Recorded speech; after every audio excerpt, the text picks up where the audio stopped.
susunan kita Haji Muhammad Masrur anallah yafillah wa yarhamah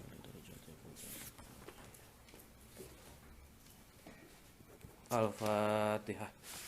Alhamdulillah minasyaitonir rajim. Bismillahirrahmanirrahim. Alhamdulillahirabbil alamin. Iyyaka na'budu wa iyyaka nasta'in. Shiratal ladzina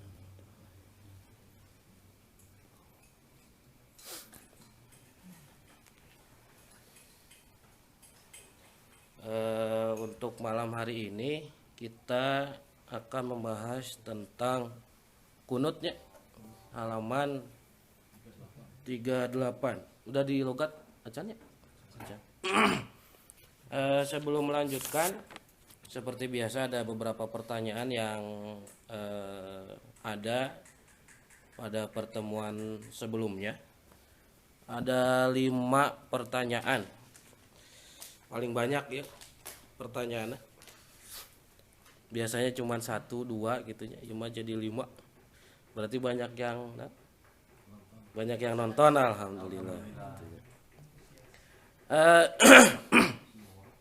Ada 5 pertanyaan. Yang pertama itu dari Fahmi El Kaspi. Fahmi El Kaspi dia nanya tentang sujudnya orang yang ada perbannya itu sah. Begitu juga ketika ada rambut sah juga. Mohon penjelasannya kembali, takut saya salah memahami. Ya, maksudnya kemarin disampaikan bahwa sujudnya orang yang memakai perban itu sah. Dan yang ada rambutnya. Cuman rambutnya ini mesti dipisahkan gitu. Kalau misalnya rambutnya itu menjulur dari kepalanya sampai ke sini, maka itu tidak sah. Kecuali rambutnya memang tumbuh di area keningnya gitunya, itu nggak apa-apa. Jadi kenapa dianggap sah? Karena memang masih bagian satu bagian dengan keningnya. Mau itu rambut atau tompel, karang, tai lalat, itu kalau misalnya ada di bagian kening anggota sujud si musolli itu, maka itu tidak tidak sah sujudnya, tetap sah karena memang bagian tersebut ada pada keningnya, kecuali ya rambutnya itu menjulur dari atas karena rambutnya panjang menutupi jidatnya, maka itu tidak sah. Itu pertanyaan pertama.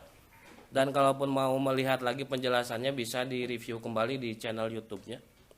Kemudian masih dari Fahmi El Kaspi, dia nanya tentang ketika ada orang yang sholat bersin, terus dia mengucapkan alhamdulillah, membatalkan sholat atau tidak. Kalau kemarin konteksnya itu adalah membatalkan fatihahnya gitunya. Nah di sini kalau misalnya saya cari-cari ada satu hadis yang berbunyi anna hadis sholata la yasluhu fiha syai'un min kalamin nas. Innama hiya atasbihu wa takbiru wa tahlil wa qiraatul Qur'an. Jadi sebenarnya ketika kita sholat itu kalau misalnya yang kita ucapkan di luar dari percakapan manusia, maka itu nggak apa-apa. Bahkan di sini disebutkan innama hiya atasbihu wa takbir wa tahlil. Jadi selama itu kita membaca tasbih ketika ada orang yang bersin ketika sholat, dan ataupun kita bilang yarhamukallah gitunya untuk menjawab dia tasbihnya dia itu tidak membatalkan sholat, karena sholat sejatinya itu adalah di dalamnya adalah tasbih, tahlil, takbir, dan qiraatul Quran. Kalau kemarin ketika penjelasan tentang surat Al-Fatihah itu memang tidak membatalkan sholatnya, cuman membatalkan keterus-terusannya membaca Fatihah ya. Jadi ketika kita bersin waktu baca Fatihah, kemudian kita mengucapkan tasbih, alhamdulillah, maka itu syarat sahnya Fatihah tidak tercukupi karena harus secara terus-menerus, tidak ada pemisah. Tapi itu tidak membatalkan sholat karena merupakan tasbih. Kalau misalnya di luar dari Fatihah, itu maka tetap tidak membatalkan sholat. Jadi boleh tasbih. Makanya kan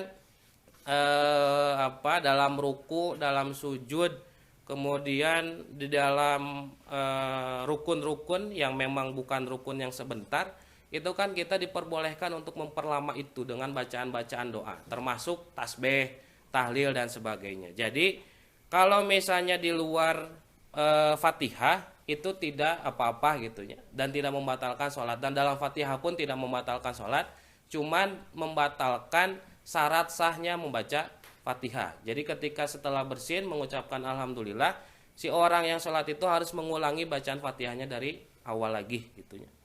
Itu pertanyaan yang kedua. Kemudian ada pertanyaan dari Intan Nur Afifah. Pertanyaannya, berdehem gitu sebenarnya. Berdehem itu makruh atau batal sholatnya. Jadi kalau mau kita kaitkan dengan hadis yang sebelumnya, tadi disebutkan kan, la yasluhu fiha syai'un min kalamin nas. Jadi dalam sholat itu tidak dibenarkan adanya perkataan atau ucapan manusiawi gitu nya. Maksudnya manusiawi teh selain dari tasbih, tahlil, takbir dan qiraatul Fatihah. Nah, maka ketika berdehem tapi dia bermaksud untuk mengisyaratkan sesuatu, misal ada anak kecil dia main di sampingnya. Kemudian dia berdehem. Maksud dia berdehem itu untuk mengisyaratkan kepada si anak kecil ini untuk diam misal. Nah, maka itu tidak dibenarkan dan batal sholatnya.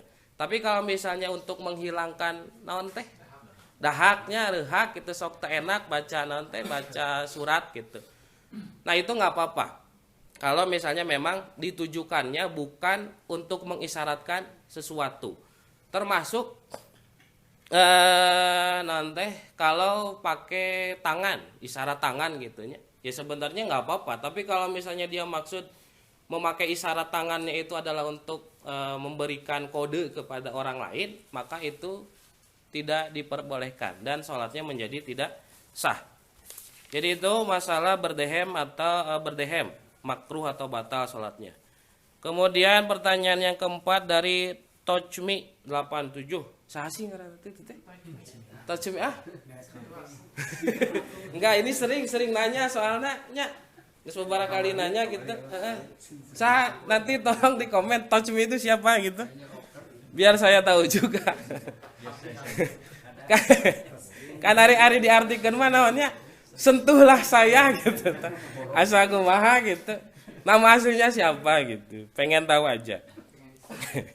Di sini dia nanya, Kang, kalau lagi sholat terus kita mau buang angin, kentut gitunya, hitut, ditahan dulu atau kita batalkan sholat lalu wudhu terus sholat lagi? Harus ditahan atau gimana? Jadi masalah membuang angin itu pada dasarnya itu hukumnya makruh. Tapi bukan sholatnya yang makruh, menahan anginnya itu yang makruh. Nahan hitut gitunya, orang ke sholat arek hitut ditahan itu makruh hukumnya. Tapi kita bisa dibedakan lagi. Kalau misalnya waktu sholatnya itu masih luang, masih banyak. Nah, misal kita sholat duhur jam 1, kemudian ketika sholat kita ingin buang angin, ngerasa pengen kentut gitu. Nah, itu sebaiknya dibatalkan dulu gitu tah. Itu teh heula, kemudian wudu lagi dan sholat lagi karena waktunya masih luang. Kecuali kalau misalnya waktunya sudah sempit, misal maghrib sholatnya jam 6:30 gitu tah. Nah, ketika itu daripada tertinggal waktu kontannya sholat maghrib, maka itu lebih baik diteruskan saja sholatnya. Daripada misal udah 6:30 maghrib, taruhlah jam 6:40 gitu tanya. Kita sholat ternyata pengen kentut. Kalau misalnya masih bisa ditahan, walaupun hukumnya makruh, itu tetap dilanjutkan aja. Karena hukumnya makruh itu tidak membatalkan ke dalam sholatnya. Nah, ketika misal waktu itu dia batalkan dulu sholatnya, kemudian dia wudhu dulu, ternyata malah waktunya habis gitu tanya. Jadi kalakah jadi kodo sholat maghrib nate. Nah makanya yang lebih baik itu adalah meneruskan sholatnya walaupun dalam keadaan makruh, karena untuk tidak hilangnya waktu kontan sholat maghrib. Jadi disesuaikan dengan keadaannya aja gitunya. Tapi secara hukum asalnya menahan kentut itu adalah makruh di dalam sholat. Kabayang keur sujud pek teh hitut gitu tah. Kan nggak enak gitu. Kecuali kalau misalnya masih bisa ditahan atau udah kebelet teuing mah gitu tah. Ya langsung aja dibatalkan gitunya. Kemudian itu yang tentang masalah menahan buang angin. Kemudian yang kelima, kalau dari Rani saha ngaranna? Sahrina Andara. Kang bade naros lamun subuh imam teu kunut terus abdi kunut. Kumaha meunang atawa henteu? Abdi kunut imam teu. Kumaha hukumna gitunya. Jadi ada imam dia nggak kunut tapi kita merasa kunut itu harus dilakukan. Nah nanti gimana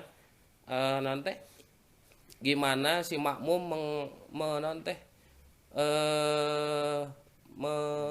menyikapinya gitunya. Nanti mungkin pertanyaan yang kelima ini akan dibahas berbarengan dengan masalah kunut yang akan kita mutolaah bersama pada malam hari ini. Itu saja mungkin untuk pertanyaan yang ada pada pertemuan sebelumnya. Kita lanjutkan dulu melogatnya halaman 38 nya Kang Pait TKM na itu ya. Dari awal nggak pernah terlewat gitu, alhamdulillah. Bismillahirrahmanirrahim. Wa yusanu dan disunahkan al kunutu untuk berkunut fi tidalin saniyatin fi tidalin dalam posisi itidal, setelah itidal saniyati subhi pada rakaat kedua salat subuh. Ba'da dzikri rotibi, setelah bacaan yang biasa dilakukan. Wahwa dan adapun zikir tersebut ila sampai min syai'in ba'du, kalimat min syai'in ba'du. Keritidal kan ya. Rabbana lakal hamdu mil'u samawati wa mil'ul ardi wa mil'u ma syi'ta min syai'in ba'du. Nah baru kunut.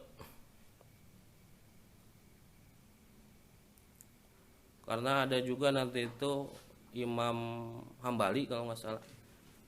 Itidal itu sebelum ruku bukan sebelum sujud. Itidal itu sebelum ruku. Kunut itu sebelum ruku bukan sebelum sujud. Kalau di sini kan kunutnya itu sebelum sujud pas waktu itidal. 5 sahih karena hadis yang sahih. Karena berdasarkan hadis yang sahih, min annahu bahwasannya Nabi sallallahu alaihi wasallam mazala senantiasa Nabi yaknutu berkunut siapa Nabi hatta sehingga faraqad dunya berpisah dengan dunia, maksudnya wafat, meninggalkan dunia. Intaha minhajul qawim.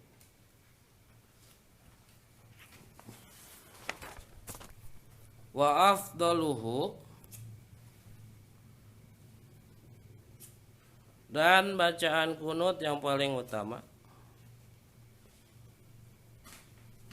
ma adalah perkara waroda yang datang anhu dari Nabi sallallahu alaihi wasallam.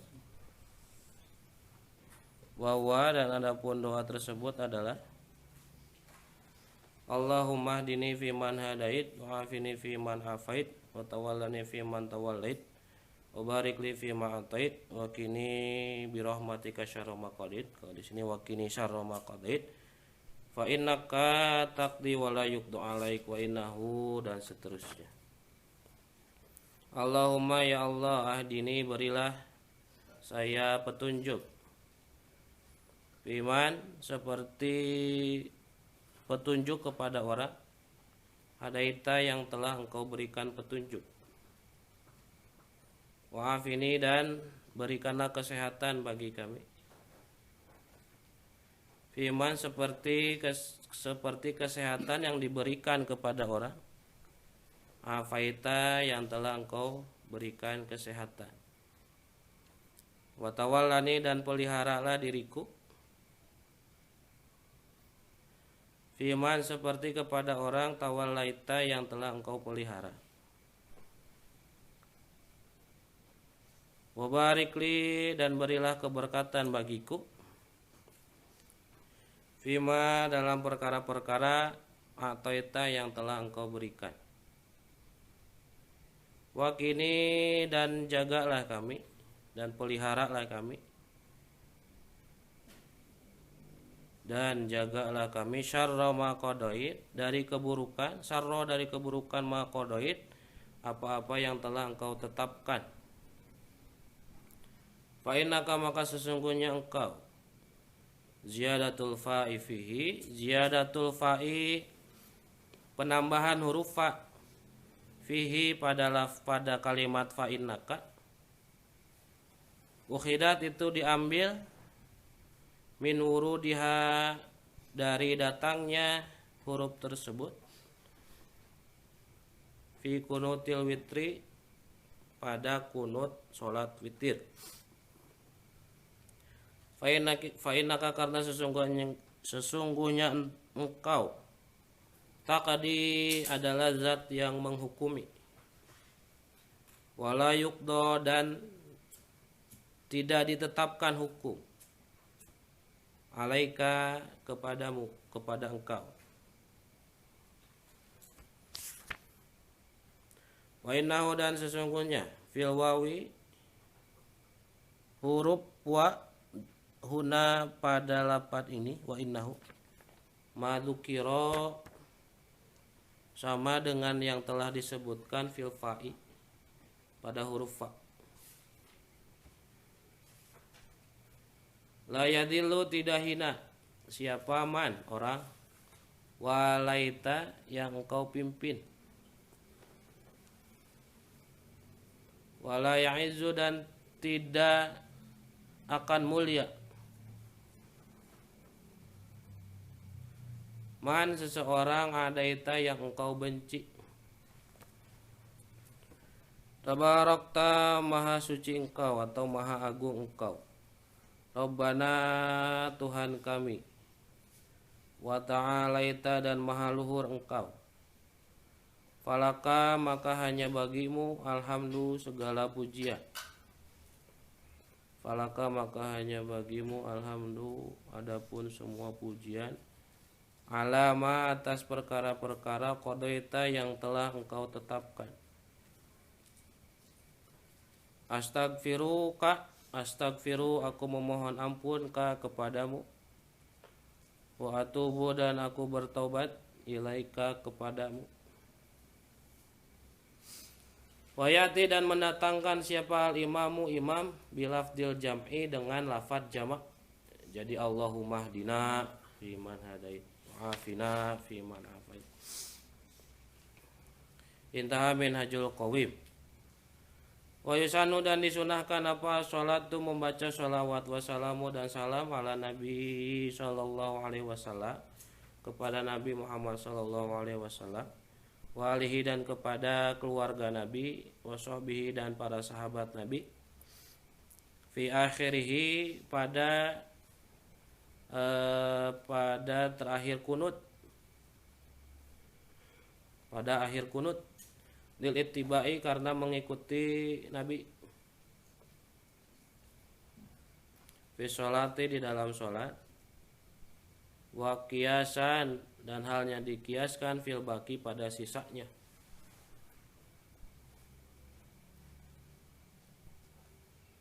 Intaha minhajul qawim. Wa yustahabu dan disunahkan apa kunutu kunut fi kulli sholatin pada setiap sholat, fi itidalil rokaatil akhirati pada posisi itidal rokaat terakhir, pada posisi itidal rokaat terakhir, minha diantara Di antaranya kunut linajilatin adalah untuk kunut najilah. Najilah teh kunut yang musibah, najalat yang turun musibah itu. Lakin akan tetapi la yusanu tidak disunahkan apa sujud sahwi ditarkihi karena meninggalkan kunut najilah. Lianahu karena sesungguhnya kunut najilah laisa minal ab'adi adalah bukan termasuk dari sunnah ab'ad.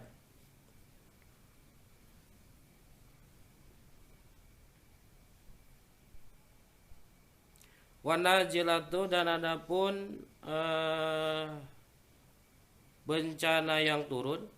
Wanajilatu dan adapun bencana yang turun kakohtin seperti kelaparan, watauni ataupun wabah, penyakit corona tanya taun, waduin atau musuh-musuh kerperang gitu ta. Musuh-musuh alal mu'tabad menurut kaul mu'tamad. Intaha al-Bajuri. Wasakatu dan diam para ulama, tidak berkomentar para ulama. An lafdi kunutin nazilati tentang redaksi lafad kunut najilah. Wa musirun dan adapun lafadnya itu mencakup bi annahu bahwasannya kunut itu ka kunuti subhi seperti bacaan kunut subuh. Lakin akan tetapi alladzi yadharu yang jelasnya kama qala seperti pendapat qala yang diucapkan yang disampaikan Ibnu Hajar oleh Ibnu Hajar annahu yad'u bahwasannya berdoa seseorang fi kulli najilatin pada setiap kunut najilah bima dengan doa yunasibuha yang sesuai dengan najilah dengan musibah kelaparan doana kelaparan banjir tentang banjir gitu tanya wahwa hasanun dan adapun hal itu baik wahwa dan adapun munasib hasanun itu baik. Intaha al-Bajuri seetik deui. Wa yasana dan disunahkan apa rafu yadaihi mengangkat tangan ya. Mengangkat tangan orang yang sholat fil kunuti pada kunut. Wa yaj'alu dan menjadikan orang yang sholat batnahuma kepada dua telapak tangannya li jihati samai ke arah langit. Kita kaluhurnya kita inana kaluhur inda talabi tahsilil khair ketika meminta hasilnya kebaikan. Inda talabi tahsilil khair ketika meminta hasilnya kebaikan. Wa yaj'alu dhahrahuma wa dhahrahuma ay wa yaj'alu dhahrahuma dan menjadikan kepada punggung kedua tangannya inana tah laha menghadap ke langit. Jadi kieu lain kieu kita. Inda talabi raf'i syar'i ketika meminta untuk menghilangkan keburukan. Wa hakada dan demikian pula sairul adiyah pada setiap doa. Intaha al-Bajuri. Fayajalu maka hendaklah menjadikan orang yang sholat dohrohuma kepada punggung dua tangannya ila samai menghadap ke langit inda qawlihi ketika ucapannya wakini syarroma qadoid ketika membaca wakini syarroma qadoid. Intaha sya sarah siti. Kagoknya kapan? Wala yusanu dan disunahkan apa masul wala yusanu dan tidak disunahkan Apa masul wajhi, mengusap wajah, akibat du'ai setelah berdoa, fi sholati di dalam sholat. Walil aula, akan tetapi yang lebih utama, tarkuhu adalah meninggalkan masul wajhi. Bikhilafihi, berlainan khorijahad jika di luar sholat. Bikhilafihi, berlainan dengan doa khorijahad di luar sholat. Fayusanu, maka disunahkan apa masul wajhi, mengusap wajah. La sodri, bukan dada. Walau khorijahah, walaupun di luar sholat. Intaha al-Bajuri. Wayusanu, dan disunahkan dzalika,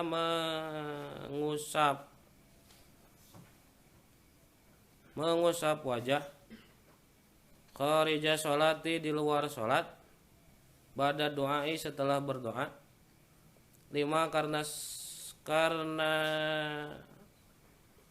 karena satu riwayat waroda yang datang, kullu syaratin, bahwasannya setiap rambut, masaha yang mengusap seseorang kepada sya'rah, kepada rambut itu, biyadihi dengan tangannya, ba'da doai setelah dia berdoa, tusyhadu lahu, maka akan dijadikan sebagai saksi, tusyhadu, maka akan dijadikan saksi lahu baginya, bagi orang yang berdoa. Wa yughfaru, dan akan diampuni lahu atas dosanya, bi'adadiha, sesuai jumlah rambutnya,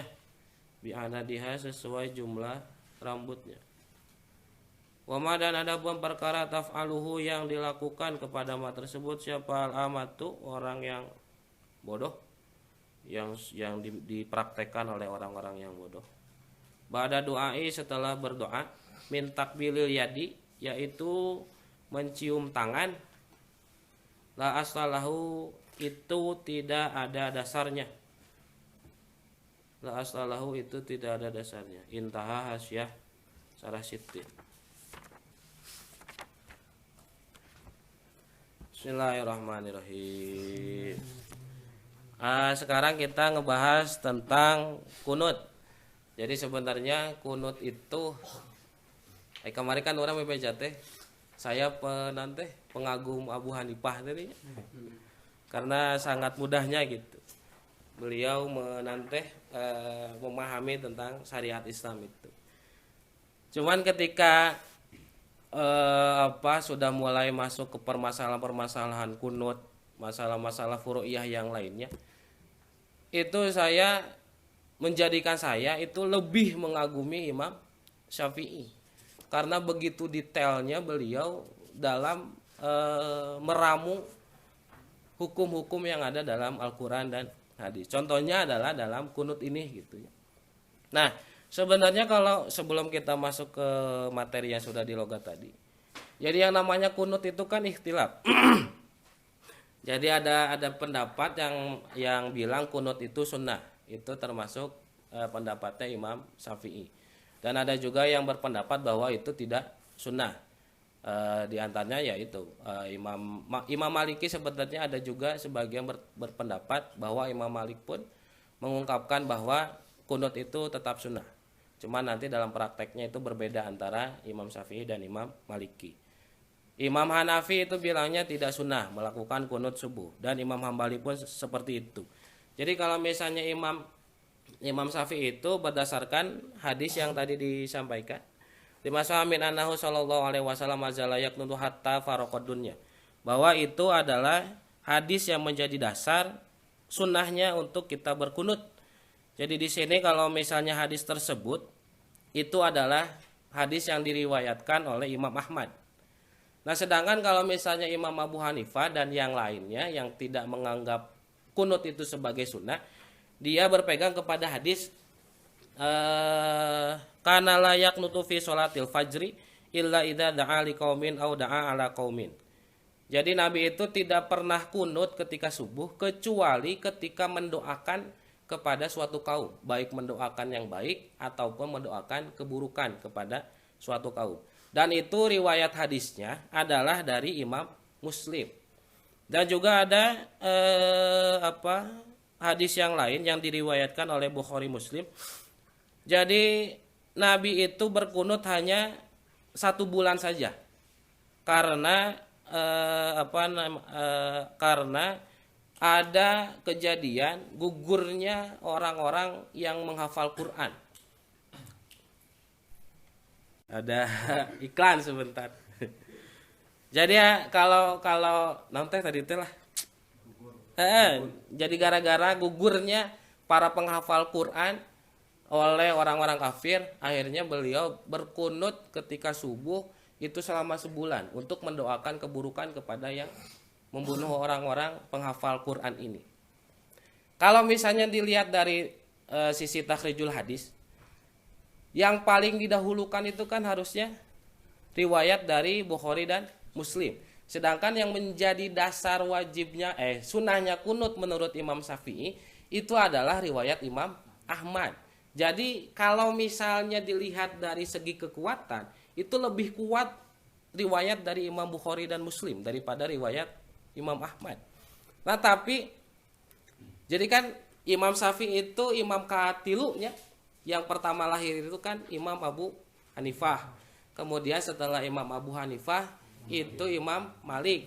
Setelah Imam Malik baru Imam Syafi'i, dan terakhir itu adalah Imam Hanbali. Imam Syafi'i itu ngaguru nate ka Imam Malik. Jadi Imam Syafi'i itu berguru dengan Imam Malik sampai Imam Malik itu wafat. Dan dia mempelajari masalah-masalah furu'iyah, masalah-masalah hukum yang telah dijelaskan oleh mazhab Hanafiyah. Jadi kan kalau kemarin kayak Imam Abu Hanifah, dia kan punya pemikiran sendiri. Sedangkan kalau Imam Syafi'i itu karena dia berguru kepada mazhab Hanafiyah dan mazhab Malikiyah, seakan-akan Imam Syafi'i itu menggabungkan antara dua pemikiran itu. Jadi hari Imam Abu Hanifah mah ahlur ra'i. Jadi dia itu pokoknya dia itu sesuai akalnya aja gitu lah ketika akan meramu sebuah hukum syariat itu.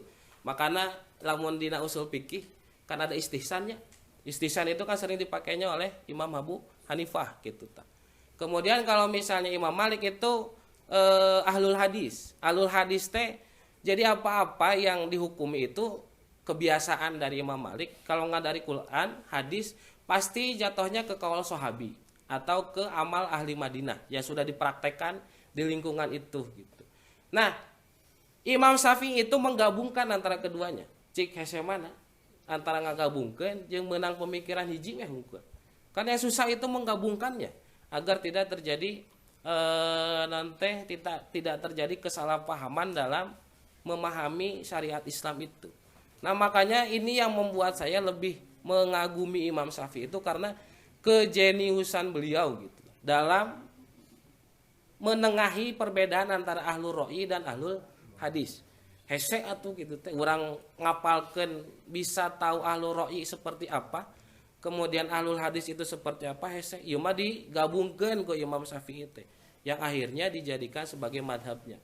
Nah, Imam Syafi'i itu ketika dalam masalah kunut, beliau ditanya oleh para murid-muridnya Imam Malik dan Imam Hanafi. Karena kan ada hadis disebutkan bahwa Nabi itu kunut hanya 1 bulan. Setelah itu ditinggalkan kunutnya. Ketika ditanya sama murid-muridnya Imam Maliki dan Imam Hanafi, beliau ditanya, engkau tahu kan kalau misalnya Nabi Muhammad itu kunut hanya sebulan. Tapi kok kenapa diwajibkan sampai selama-lamanya kunut subuh itu gitu. Dijawab ku Imam Syafi'i teh dianalogikan. Seperti contoh naonnya pasunatan puasa Senin Kemis. Nabi puasa Senin Kemis puasanya itu dilakukan terus enggak oleh Nabi? Enggaknya. Atau misalnya sedekah. Sedekah itu sunnah. Sedekah, infak dan yang lainnya itu sunnah. Tapi apakah Nabi melakukan itu tiap waktu? enggaknya ya ti isuk nabi sedekah, berang sedekah, sore sedekah, penting sedekah kan enggak. Nah, ketika itu maka dijawab sama Imam Syafi'i, kalau misalnya memang sedekah itu hanya dilakukan sesekali saja oleh Nabi, tapi kenapa sedekah itu menjadi sunnah bagi umatnya sampai nanti hari kiamat? Begitupun kunut. Ketika kunut dilakukan hanya sebulan oleh Nabi, tapi itu harus dijadikan sebagai sunnah bagi umat Nabi sampai akhir zaman. Makanya itu Imam Syafi'i menganggap sunnahnya kunut subuh itu walaupun dilakukan hanya sesekali oleh Nabi Muhammad, tapi itu menjadi sunnah bagi umat Nabi Muhammad sampai akhir zaman, sampai kiamat. Atau contoh seperti masalah ngusap ngusap non teh hari kerwudu teh dan rambutna, ngusap kepala. Kan hari Imam Malik mah semuanya semua dari Imam Malik mah kan di dia kudu ka dia balik deh gitu nya apa tuh. Nah, jadi kalau Imam Malik itu harus semuanya kepala itu kena air gitu tak. Cuman Imam Syafi'i itu melogikannya kayak gini. Ari keur neke jelema, neke iya neke, non neke teh. Bahasa Indonesia non jitaknya ngajitak, menjitak seseorang. Itu ketika dia bilang menjitak, pasti kan menjitak kepalanya, ya. Tapi secara praktek yang dijitak itu seluruh kepalanya atau hanya sebagian aja? Nah, di teke teh sakieu atau kudu kita?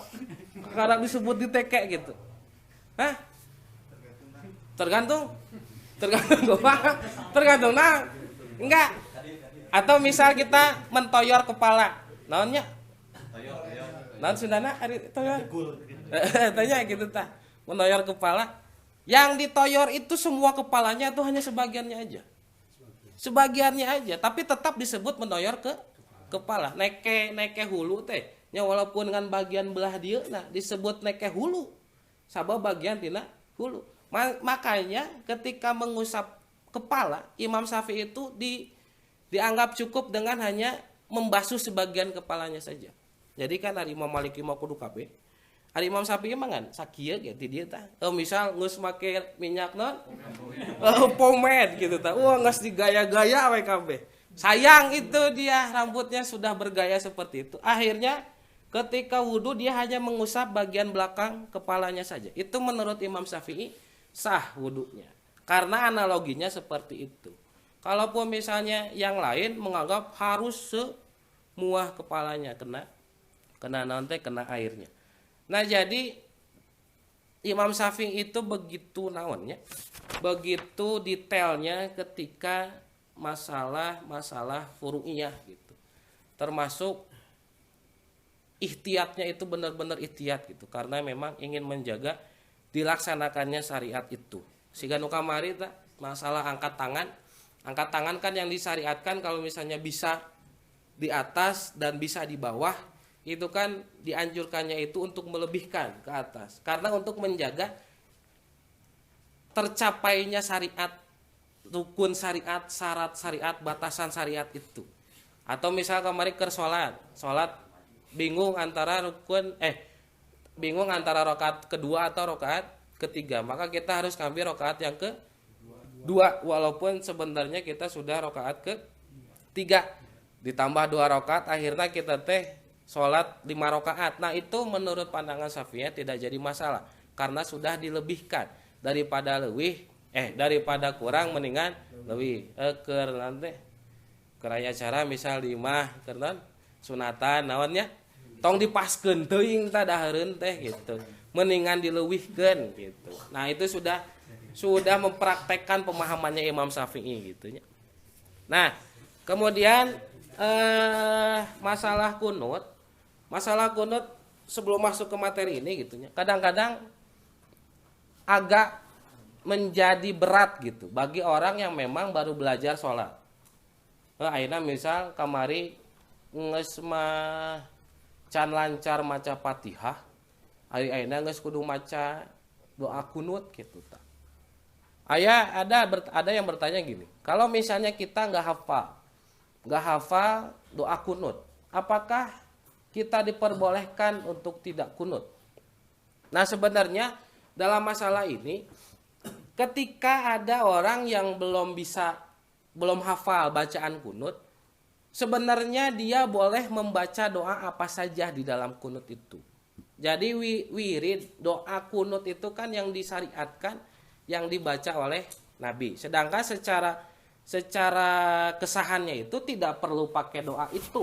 Mau doa apa saja, yang pasti jangan diterjemahkan, harus dengan bahasa Arab. Misal manehna teh ngan hafal doa Robbana atina fid dunya hasanah wa fil akhirati hasanah wa qina adzabannar, atau doa kepada orang tua. Doa apa aja itu boleh dibaca ketika kunut. Karena di sini disebutkan dalam kitab Fathul Muin bahwa redaksi kunut itu tidak ditentukan. Walaupun yang disyariatkannya itu adalah Allahumma hdini fiman hadait dan seterusnya. Tapi ketika ada orang yang tidak bisa menghafalnya, maka itu boleh diganti dengan doa-doa yang lain. Jadi naonnya nggak ada alasan untuk tidak kunut. Dia boleh diganti dengan doa yang lain. Atau misal kayak gini, ari kunut teh kan sunnahnya. Ari sunnah kan berarti kalau tidak dikerjakan itu tidak membatalkan sholat. Tapi kunut dalam pandangan Imam Syafi'i itu masuk ke dalam sunnah ab'ad. Kamarinya dijelaskannya ada sunnah ab'ad, ada sunnah hayat. Sunnah ab'ad itu kalau ditinggalkan harus diganti dengan sujud sahwi. Kalau misalnya sunat hayat itu ketika ditinggalkan tidak perlu sujud sahwi. Sunat hayatnya seperti mengangkat tangan, baca iftitah, itu sunat hayat. Sunnah ab'ad nanti ada penjelasannya. Kalau dalam kitab ini sunnah ab'ad itu ada 7, termasuk kunut. Jadi ketika meninggalkan kunut itu dia harus diganti dengan sujud sahwi. Misal aya jelema can apal doa kunut teh, langsung we sujud gitu. Itu nggak apa-apa. Jadi meninggalkan kunut itu bisa secara sengaja atau karena lupa. Kalau misal orang teh keur wegah gitunya, keur wegah, atau misalnya karena kita nggak hafal atau apa, kita nggak kunut sengaja. Apa orang teh kudu kunut tapi teu kunut gitu tah. Itu nggak apa-apa. Tapi sebelum salam kita harus sujud sahwi. Atau misalnya lupa, itu nggak apa-apa. Jadi yang menjadi permasalahan itu yang bedanya ketika dia sujud sahwinya. Kalau misalnya orang yang lupa tidak sujud sahwi, itu bacaan yang dibacanya kan nanti subhanallah yanamu wala yashu. Jadi itu yang dibaca ketika lupa. Tapi kalau misalnya ketika dia sengaja meninggalkan kunut, yang dibaca itu adalah astagfirullah. Karena ngahaja gitu, ngahaja ninggalkeun astagfirullah. Jadi kita meminta ampun kepada Allah karena meninggalkan sunnah ab'ad itu gitu. Tapi nggak apa-apa ditinggalkan selama diganti dengan sujud sahwi. Jadi nama naonnya tidak ada alasan kalau yang bermadzhab Syafi'iyah gitu ya. Tidak ada alasan untuk meninggalkan kunut. Namun kalau nggak bisa membaca doa apa aja, atau bisa langsung sujud tapi nanti sujud sahwi sebelum salam. Jadi kunut harus tetap kalau menurut mazhab Syafi'iyah. Bacaan naon we pokokna mah. Yang penting jangan selain bahasa Arab. Jadi kudu ku bahasa Arab gitu nya.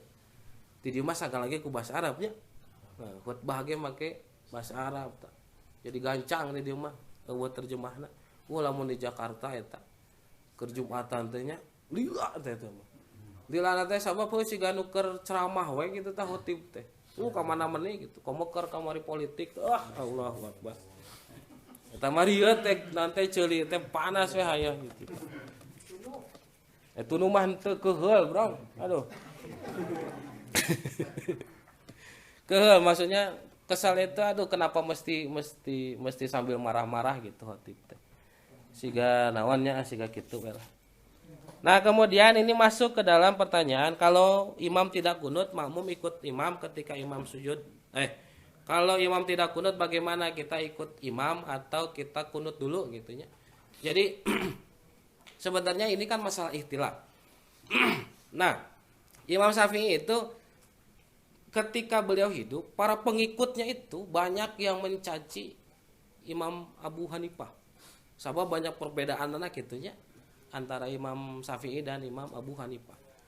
Nah, ketika pada suatu waktu Imam Syafi'i itu berziarah ke makbaroh Imam Abu Hanifah.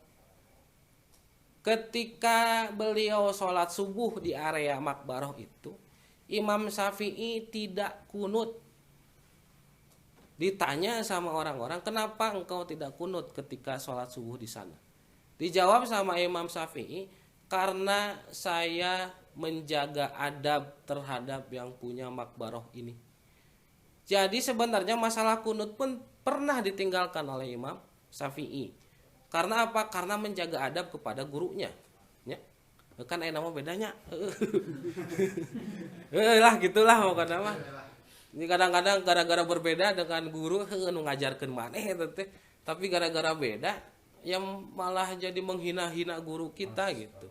Apalagi ini kan masalah syariat itu ya jangan seperti itu. Apalagi cuman masalah basyariah. Misal orang resep nanti resep Inter Milan gitu tak. Aya babaturan resep naon? Terus aya guru urang teh resep kana AC Milan gitu. Ayo we ngahina AC Milan gitu, ngahina anu ngadukung AC Milan. Ya jangan seperti itu juga. Itu kan sifat-sifat basyariah. Atau misal orang resep kana biru, aya nu resep kana koneng. Aya urang dihina-hina we nu koneng teh siga eta lah, siga itulah gitu. Ya enggak usah seperti itu karena itu kan sifat-sifat basyariah. Atau kamari keur naon? Keur politik teh beda-beda pilihan. Ya nggak apa-apa sebenarnya beda pilihan, asal jaga adab we gitu. Jangan sampai kita malah menyalahi itu, karena Imam Syafi'i pun mempraktekkan itu gitu. Karena menjaga adab kepada gurunya, kepada seniornya, dan juga jadi kunut kan sunahnya. Bahkan ada istilah gini, lebih baik meninggalkan kesunatan untuk menjaga hal yang lebih penting. Jadi orang teh ketika aya kasunatan, kalau misalnya sekiranya ada yang lebih penting untuk dikerjakan itu tinggalkan aja. Ya, Imam Syafi'i seperti itu. Kunut itu sunnah, tapi untuk menjaga marwah gurunya, menjaga adab dan sebagainya, itu beliau lebih mendahulukan itu. Atau misal seperti kemarin dalam membaca iftitah. Iftitah kan sunnah. Ketika misalnya kita tidak bakal keburu membaca Fatihah yang hukumnya wajib, maka itu harus didahulukan yang wajibnya daripada mengejar sunnahnya. Sunnah mah tinggalkan selama itu tidak nanti tidak menjadikan permasalahan gitu tanya. Nah, dalam masalah imam yang tidak kunut itu kadang-kadang masih ada tuh sih waktu tak berarti masihnya. Nah, kadang-kadang ada imam itu sebelum sujud itu dia diam dulu gitu. Ada ketika di mana di waktu saya kuliah gitu sempat sholat di suatu masjid, si imamnya teh cicing we sampai meh sujud teh, tapi teu kunut gitu tah. Itu teh menandakan si imam memberikan waktu kepada makmumnya yang ingin berkunut. Nah, kalau misalnya ada waktu untuk berkunut, kunut aja gitu. Tapi kalau misalnya nggak ada waktu untuk kunut, kita ikut imam. Jadi misal orang sholat ada imam, orang Syafi'i, imam Hanafi misal, atau yang tidak mengakui kunah sebagai sunnah. Si imam langsung sujud, kita ikut sujud aja. Cuma nanti ketika sebelum salam itu kita disunahkan untuk sujud sahwi. Namun kalau si imam sujud sahwi kita ikut sujud sahwi. Tapi kalau si imam langsung salam, kita sebelum salam sujud sahwi dulu gitu tanya, baru salam. Jadi masalah pertanyaan dari Raninya kan teh. Jadi ketika ada imam yang tidak kunut, kita bagaimana? Kalau misalnya emang ada waktu untuk kunut dan diberikan oleh imam, itu kita kunut aja. Tapi kalau nggak ada waktu, jadi kalakah ketinggalan sujud, terus duduk antara dua sujud dan sebagainya, itu kita ikut imam aja. Nah, ketika kita ikut imam, si imamnya itu ternyata langsung salam nggak sujud sahwi, kita sujud sahwi dulu sebelum salam. Jadi itu masalah kunutnya, inti nama kunut teh ikhtilaf. Cuman sesuai pendapatnya Imam Syafi'i itu logik jadi masuk akal. Kenapa jadi sunnah gitu? Karena sedekah pun seperti itu, puasa Senin Kemis pun seperti itu. Walaupun tidak selalu dikerjakan oleh Nabi, tapi itu menjadi sunnah kepada umatnya sampai akhir zaman, sampai kiamat gitu ya. Mungkin ngesnya berapa menit teh? 5 menit lagi. Ya mungkin itu aja dulu. Untuk pengantar terhadap kunut itu. Jadi nanti untuk pertemuan selanjutnya kita akan mulai masuk ke materi dalam kitab ini, Wawisanul kunutu fi tidali saniyati subhi bahasa dzikru ratib. Kalau misalnya ada yang kurang pas silahkan dikomentari. Kalaupun ada pertanyaan silahkan ditanyakan, disampaikan. Mudah-mudahan besok bisa saya jawab sebisa saya. Sekian, kurang lebihnya mohon dimaafkan. Wallahul muwaffiq ila aqwamit thoriq wal afu minkum. Wassalamualaikum warahmatullahi wabarakatuh. Subhanakallahumma wa bihamdika asyhadu an la ilaha illa anta